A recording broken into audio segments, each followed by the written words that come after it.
This week, Jamie Moles from ExtraHop is with us to discuss better threat detection by decrypting traffic for inspection.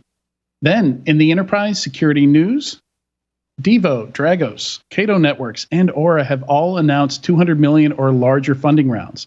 TransUnion acquires Sontiq for $638 million. Summit Partners acquires Invicti for $625 million.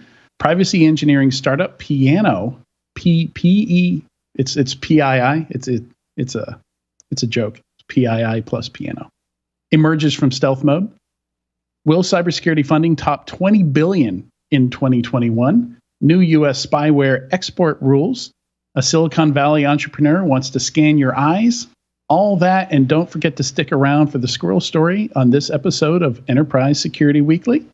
And finally, we're a little out of order because we pre-recorded an interview this week. And it's one you don't want to miss, especially if you're interested in the market. I got to interview Mr. Will Lin from ForgePoint Capital, and he talks about his role in the cybersecurity market as an investor, as well as some industry trends. And it's a really good conversation. This is Security Weekly, for security professionals, by security professionals. Broadcasting live from G-Unit Studios in Rhode Island, it's the show where we talk security vendors and aren't afraid to name names. It's Enterprise Security Weekly. When it comes to your network, visibility is imperative because you can't secure what you can't see. Riverbed's network performance management solution gives you 100% network visibility 100% of the time. Now you can resolve performance issues and security threats up to 90% faster and reduce response time, damage, and cost spent on remediation and containment efforts. Connect with Riverbed today and learn how their NPM solution can protect your network by visiting securityweekly.com/Riverbed.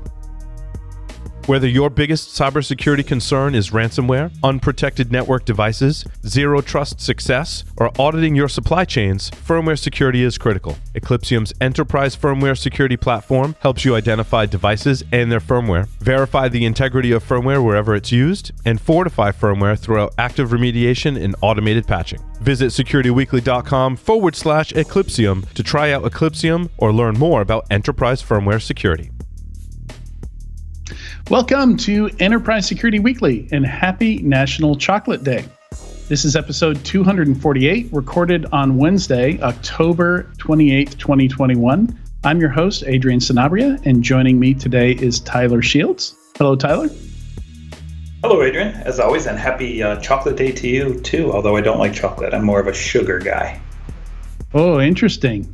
Yeah. I'm kind of the reverse. And I find it interesting that it's National Chocolate Day. Like, I would think there'd be an International Chocolate Day. Is there? And that's a different day? Swiss chocolate, European chocolate, much better chocolates, maybe? Yeah, of all the frivolous international and national days, I feel like chocolate's an important one. I agree. Also joining me for the first time today is Katie Teitler. Hello, Katie. I knew there was a reason you asked me to be on today, because I'm with you, Adrian. I love chocolate. I agree with you, Tyler, though. U.S. chocolate isn't the best. It's not very good at all, actually.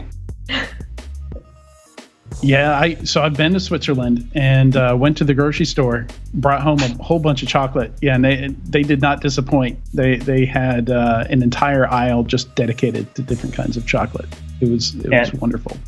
Additional information from our wonderful researcher, Sam. In the background, she has let us know that World Chocolate Day is officially Thursday, July 7th, 2022. So if we want to talk about that in July, we should put that on the to-do list. I'll make note of that. All right. InfoSec World 2021 is proud to announce its keynote lineup for this year's event. Hear from Robert Urjevec, plus heads of security at the NFL, TikTok, U.S. Department of Homeland Security, Stanford University, and more. Plus, Security Weekly listeners save 20% on digital pass registration. Visit securityweekly.com/ISW 2021 to register now. All right, and today's topic is a very interesting one. We're excited to have Jamie Moles with us. Am I saying that right, Jamie? It's not Jamie Moles is correct. Yep. Okay. The Spanish in me wants to things that dig holes in your garden. Yeah. The Puerto Rican in me wants to say moles, but that's, I get that. That's a more culinary version. Jamie is a senior technical marketing manager from ExtraHop and has a wealth of experience in a lot of things. As we've discovered chatting with him on the phone, he is a Rubik's Cube fanatic, has those crazy 7 and 8 dimension Rubik's cubes you've maybe seen in catalogs and things like that, and has been in the computer industry for over 34 years.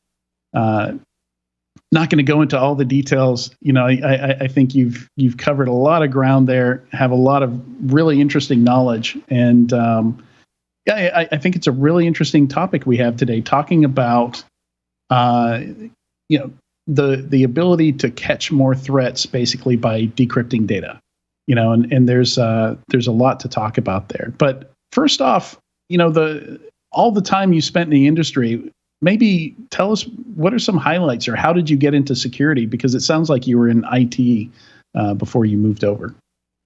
Yeah, so I joined the computer industry straight from school. And over here in England, unless you go into university, you tend to leave school at 16. So I left at 16, bright-eyed, bushy-tailed, not knowing anything. And I went to work for a company, a local consultancy doing desktop publishing, which is something most people on this call would probably never have heard of because they've always used Microsoft Word. The company was headed by a man who was an ex-sound engineer who used to work in studios recording for people like Halt. He used to be a radar engineer in the RAF, and he was a complete techie. And it was a brilliant introduction to the computer world for me because he taught me how to build computers. He taught me how to program in C and assembly, taught me how to, we started out with Novell networks and things like that. And from him, I learned very early on that I don't like boring things like project management software and spreadsheets. I like interesting things like compilers and security tools and unerasing hard disks and other whizzy stuff like networking and virtualization and stuff like that. I got into the industry via that opportunity. Back then, we called it the computer industry. Now it's IT. No one had ever heard of the phrase IT. And I've always had primary interest in utilities or computer systems, networking, anything that's used to build, if you like, the applications and services that other people use. I'm a huge spreadsheet geek, so I don't find spreadsheets boring at all. I like to use them to solve problems, but I think that's a very particular person, a person that loves spreadsheets. I've got one where I just analyze F1 performance and compare last year to this year and some other stats and stuff like that I can't find on websites. You're a Formula One fan. We should have a conversation offline because I could talk about that for a very long time. Oh boy. Yeah. Oh boy. Don't get Adrian talking about Formula One. Don't get him talking about spreadsheets, and definitely don't get him talking about spreadsheets about Formula One. Okay, so I shouldn't talk about all the work I've done with the Formula One teams, and I shouldn't ever show him my photograph of me arms in arms with Rubens Barrichello and my brother and my dad when I was a guest of Williams at their testing several years ago. Oh my goodness, the jealousy. Yeah, that's a hard no. That's a hard no. You definitely shouldn't do any of those things. Hard no. Shouldn't even talk about them. Ignoring that potential rabbit hole and moving on. So you've got this, ExtraHop is working on this idea, this concept of using decryption, which is not novel. It's in itself, it's not new to detect threats. We know some attackers will use encryption to evade detection, and in some cases, it's our own encryption. that makes it a little bit harder to figure out what's going on our network. and of course we've got to do it, for security, for privacy and things like that, but then on the investigative side, sometimes it benefits us from being able to break it open, take a peek inside. So I think one of the places that we should start here, Jamie, is when I talk about decrypting traffic, for a security use case, for analysis, there's kind of a typical case or use case or architecture that's going to pop into people's minds, and you're doing things a bit different. So I think we should kind of start there and set the context for this. Yeah, that's cool with me. So let's talk about the kind of decryption that most people think about when you talk about decrypting traffic, which is man-in-the-middle decryption. It's where you have something like a proxy, which you're routing your traffic through, your web traffic typically, and your administrators of your networks have configured that so that perhaps it's the only egress out of your network. So the only way you're going to get to the internet is by a browser that's configured to speak to that proxy. And that proxy has the ability, because it's sitting in the middle of your communications stream, it has the ability to interrupt your communications with the outside world, sit in the middle, and decrypt what you're sending out, which is a really useful tool, because obviously it's going to go both ways. You can decrypt inside and outside. And tools like that have been very, very useful over the years for protecting your networks from threats inbound, but also enabling you to control what's going out of your networks. The problem with it is, and has been for some time, that it really does make privacy advocates tear their hairs out.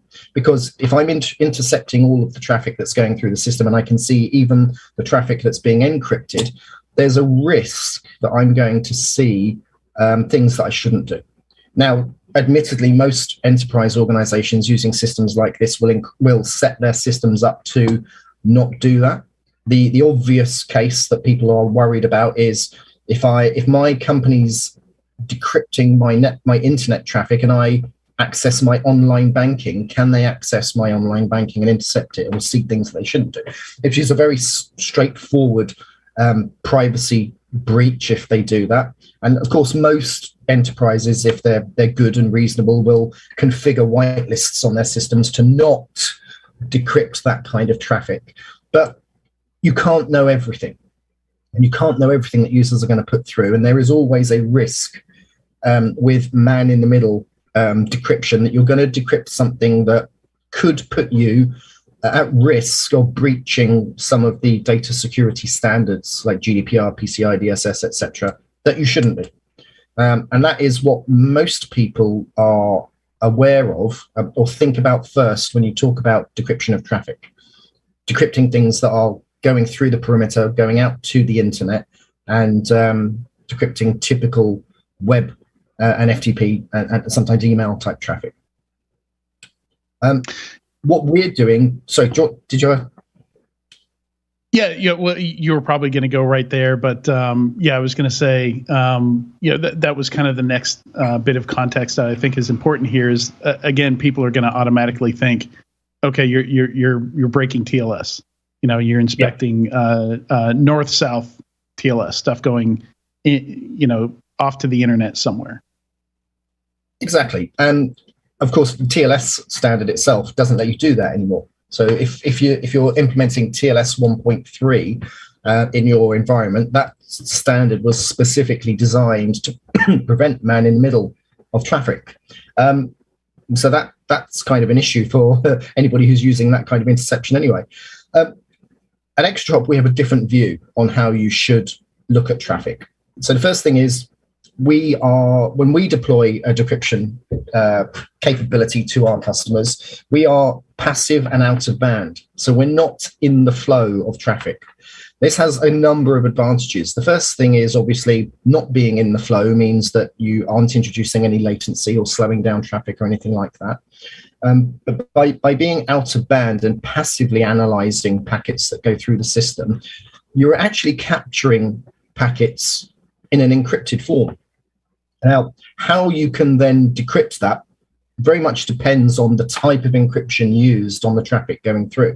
If you're using older RSA algorithms, for example, and if you, as a ExtraHop user, are in control of your encryption, and this is really important here, we are only decrypting things for which you have the keys.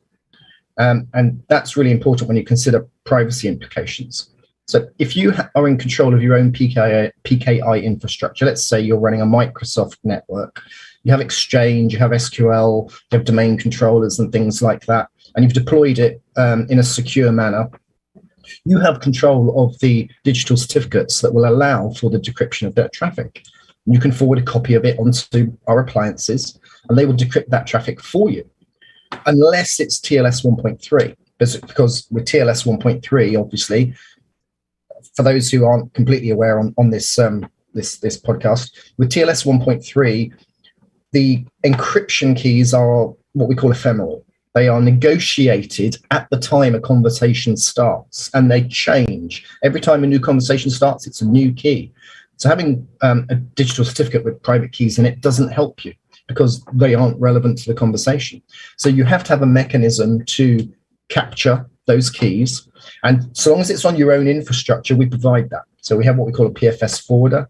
You can put that on certain parts of your infrastructure, such as Windows and Linux servers, and that will capture those ephemeral keys and share them with us in a secure manner that allows for us to take the encrypted traffic streams, decrypt them, and show you what's going on inside those communications.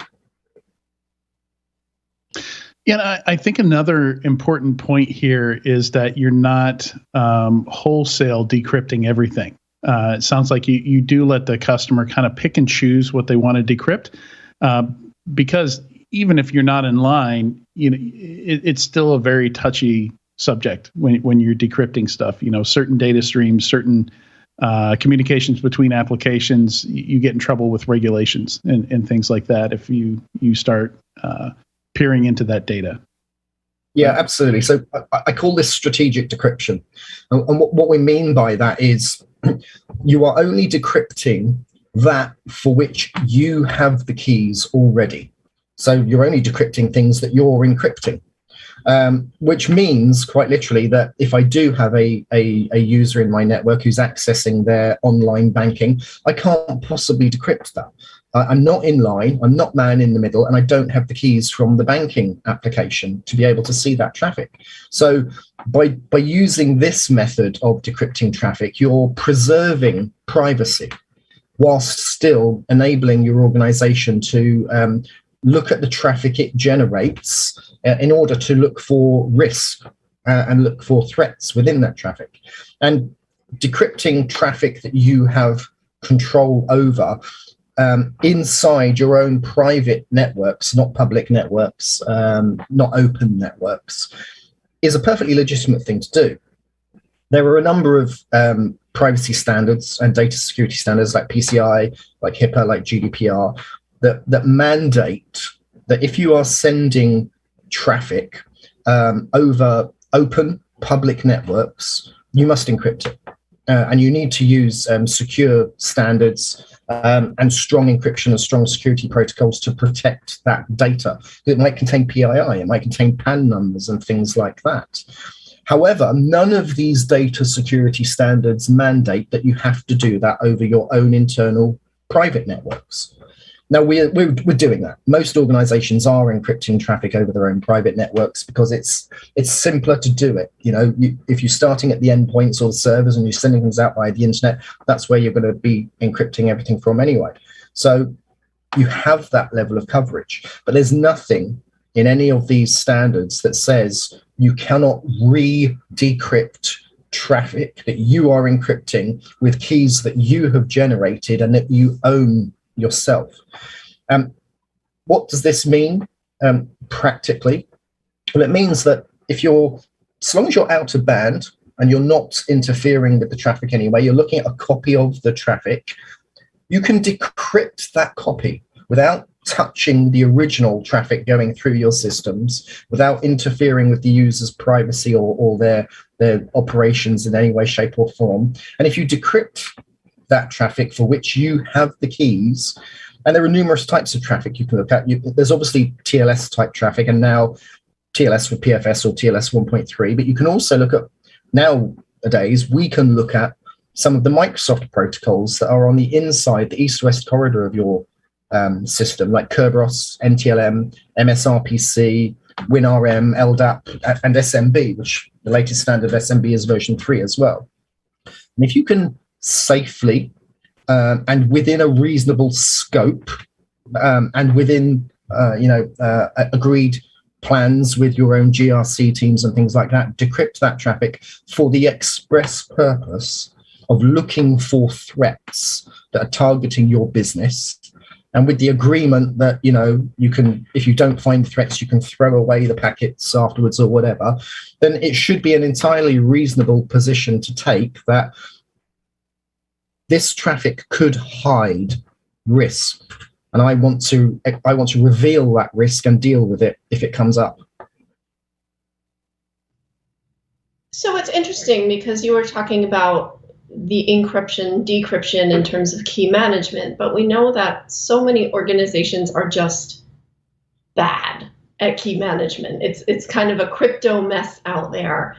So how are you dealing with companies who don't know where their keys are, aren't rotating their keys, are just basically messing the whole thing up? Because it sounds like it should be an easy thing to do, but there are whole companies dedicated to managing other companies' keys for them for this very reason. That's a really good question. And honestly, I've got to say the situation today is so much better than it was 20 years ago. When you look at like 20 years ago when PGP first came out and things like that and started being used in the world, encryption 20 years ago was hard. It was very, very difficult to implement. It was, when you had implemented it, you then had worries about the security and the safety of the keys. Key distribution and sharing was problematic. And of course, the worst part of encryption back in the old days was implementing it correctly and well. Implementation has always been the weak part of encryption systems. If you can have the best encryption software in the world, but if you deploy it badly, you're going to leave yourself open to holes and to risk. And that's what catches most people out in the past. Nowadays, it's a lot more simple because encryption is ubiquitous. It's everywhere. It's built into everything because it's such a panacea to risk. It solves so many risk problems. Risk guys come in and say, oh, you can't do this with the data that's moving around the networks. The data's encrypted. Oh, okay, you're fine. Key management is still an issue. And, there are hardware systems out there for managing keys in a lot of situations. The way that we are managing that side of things is, firstly, you need to look at the scope of where you're going to deploy decryption. And you should be deploying decryption in a sensible, controlled manner, only where you need it. With ExtraHop, we have an agent, which we call a PFS forwarder. And that agent is deployed on critical assets in your environment. So you might deploy it on your domain controller, you might deploy it on your Exchange cluster, you might deploy it on your SQL servers and Linux servers as well. And that will get you TLS 1.3 and other TLS standard traffics. And for other earlier ciphers where the private key and public key are held in digital certificates, and that digital certificate tends to delegate down to other certificates and authorities, you can simply provide that certificate to our appliance where it's stored securely, I have to say, in memory that cannot be read back from. So I can write a certificate to it, I can delete the certificate, I can overwrite the certificate, but I can't get it back out, which is part of the way that we keep your encryption secure, which makes it a lot easier. So we're not talking about mass deployment of decryption. You don't want to decrypt everything. It's hugely impractical to do that in reality. So you're going to encrypt in certain parts of your network within a reasonable scope of devices that are critical and which you care about.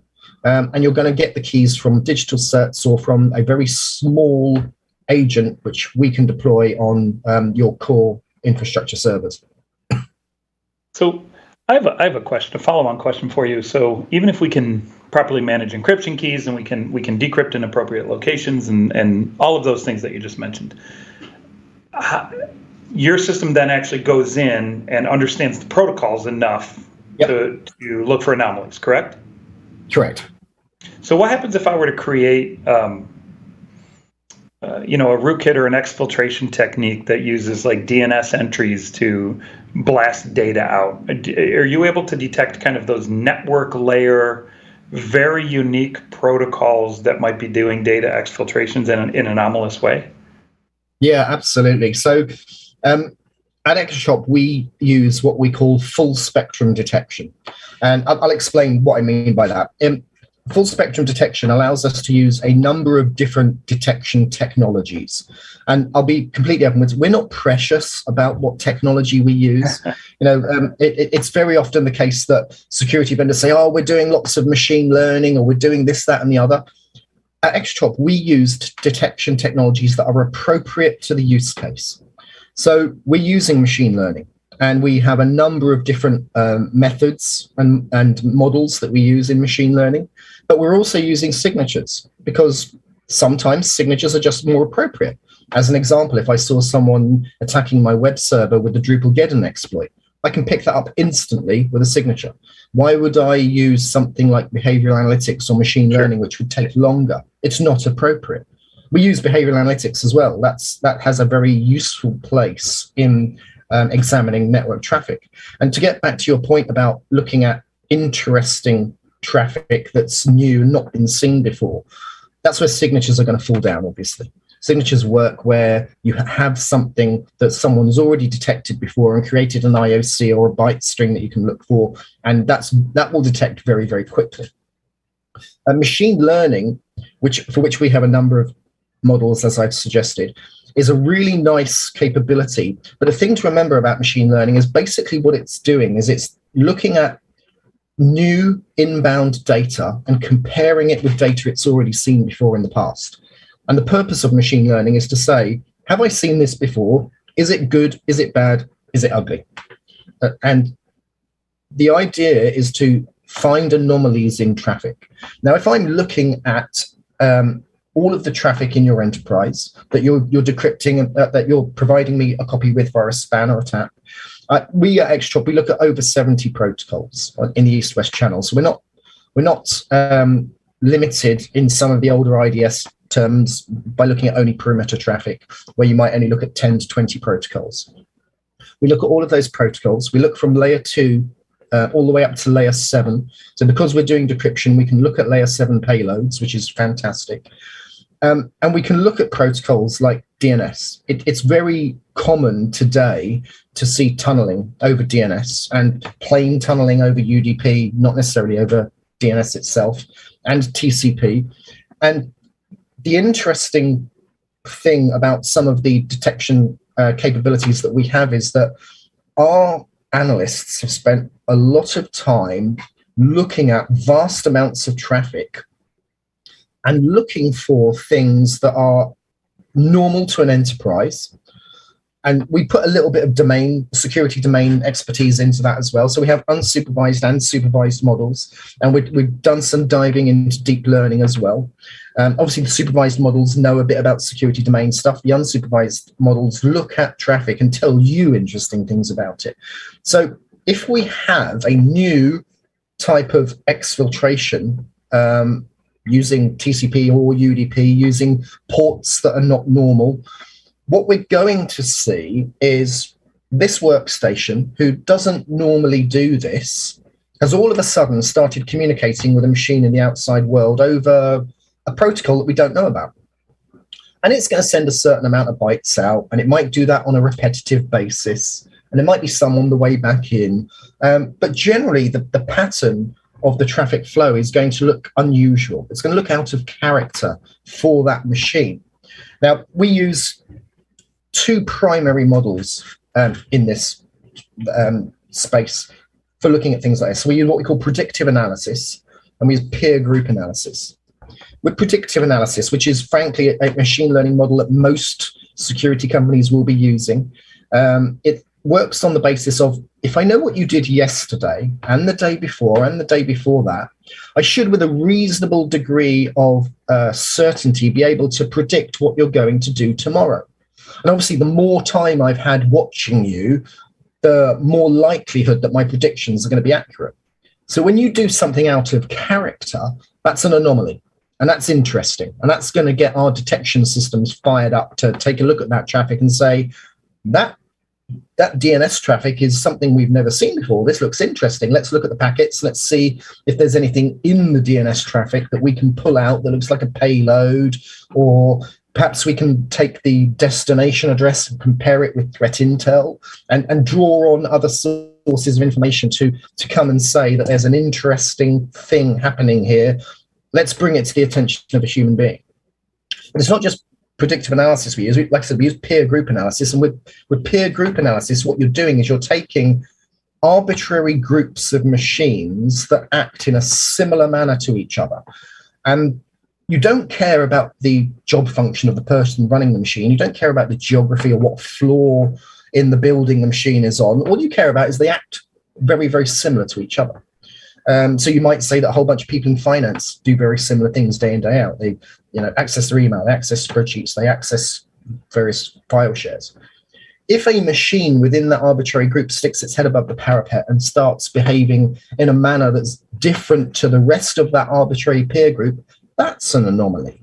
And that gives us another reason to look at that machine. Now, with those models, they're not separate. We combine our models. We make them work together where possible. So if I have an anomaly alert from a predictive analysis machine for workstation A, and I have a peer group analysis alert from the very same workstation, that actually increases the probability that I'm seeing a real anomaly that's worth investigating. So we can do that across many, many different types of traffic. We can be traffic agnostic in reality and analyze pretty much any TCP or UDP protocol, whether it be a well-known one or a bespoke one, to come up with conclusions about what might be malicious C2 traffic. And so as we wrap up this conversation, it sounds like it's fairly straightforward to deploy this into an environment. It sounds like you've got the piece that captures the traffic and does the analysis, and then you've got the piece that gathers those keys and sends it over there so that it can do the decryption and perform that analysis. Is that about right for the architecture? Absolutely. And let's be clear, actually. We've talked about using decryption for detections, but I also want to briefly talk about the other value point here, which is it's all well and good having decryption coming in place and looking at all of these protocols. And like I said, it's very straightforward and easy to deploy, and looking at and giving you detections. But for me, one of the stronger value points about decryption comes down from the incident investigation side. And what I mean by this particularly is, if I have a whole bunch of detections in my system that show a chain of attack, and I see things like lateral movement, for example, or my web server for some reason accessing my database server, if I can decrypt that traffic, as an instant responder, I'm in a much better position to firstly determine the nature of the threat. Is it actually a threat? If my web server is an e-commerce server, it's going to be accessing my database a lot. That's normal. But if I can see the SQL statements it's executing against that server, and I can see things like drop tables against my product list, I know someone's trying to take my server offline. That's not good. And being able to see that information enables me to make better decisions and respond better as an instant responder. And possibly the most important thing, I think, for the instant responder comes down to credibility. I think any of us who've been in the industry a long time and have done any sort of incident investigation and response, We always hate having to go back to the business with an incomplete picture, because we know what we know, and we worry about going back and telling the business, well, this is what we saw, this is what we think happened, this is what our logs tell us, but of course, logs don't cover everything. This is what the endpoint agent has tell us, but of course, the endpoint agent's only on the endpoints we can install it on. And therefore, we've interpreted this to tell us that the bad guy got in here, moved around these systems, touched these systems, and we've cleaned them up. And someone says, well, what about the systems that don't have an agent on? Or what about the systems that you don't have logging for? How do you know they haven't touched them? And the answer is, I don't know. Whereas if you're looking at the network and you're decrypting the traffic and you're looking at the payloads and you can see the actual actions that bad guy is taking, you should be able to go back to the business with 99% certainty of everything you have seen and be able to say to them, we saw how the bad guy got in. We saw the exploit he used to break into our e-commerce server. We saw then the reconnaissance he performed from that e-commerce server that allowed him to understand the layout of our network, routes through our network, and the other devices he can get to. We saw him perform steps through the network from a few different workstations till he got to a administrator's workstation, which he compromised. And from there, we saw him performing, DC sync attacks against our domain controller and using his access to those systems to get a Kerberos golden ticket on our networks, which then allowed him access to everything. And from there, he could exfiltrate data from our file shares. He could access our Exchange server and read emails. We saw all of this. We saw everything he touched, and we know what we have to do to clean it up and stop him getting in again. At that point, the business should be happy, and they shouldn't be asking difficult questions because you come to them with full confidence that you know what's happening. And that's what looking at the network and all of the communications and conversations between all of your workstations, servers, and services, and decrypting that where you have the keys and the authority to do so. That's the power it gives you. Great to have detections. Great to have a system automatically catching the bad guys for you. And you only need to catch them once, doing one bad thing before you can see what they're doing. But to also have the visibility of what they've actually done, that's a superpower. And that's something I want every customer to have, because that's how they'll keep the bad guys out. Absolutely, 100%. I totally agree with it's an excellent point on having that confidence and being able to fill in those gaps so you can tell the whole story, so that when somebody asks you, how do you know that for sure? You can kind of lay it all out for them. Jamie, thank you for joining us on Enterprise Security Weekly today. It's a super interesting product, and I think that was a pretty comprehensive overview on what it can do. Thanks for the time. It was really great to spend some time with you. Yeah. So this segment was sponsored by ExtraHop. If you didn't get that from the conversation, go to securityweekly.com/ExtraHop to find out more. And stay tuned. We'll be right back in a few moments with the weekly enterprise news.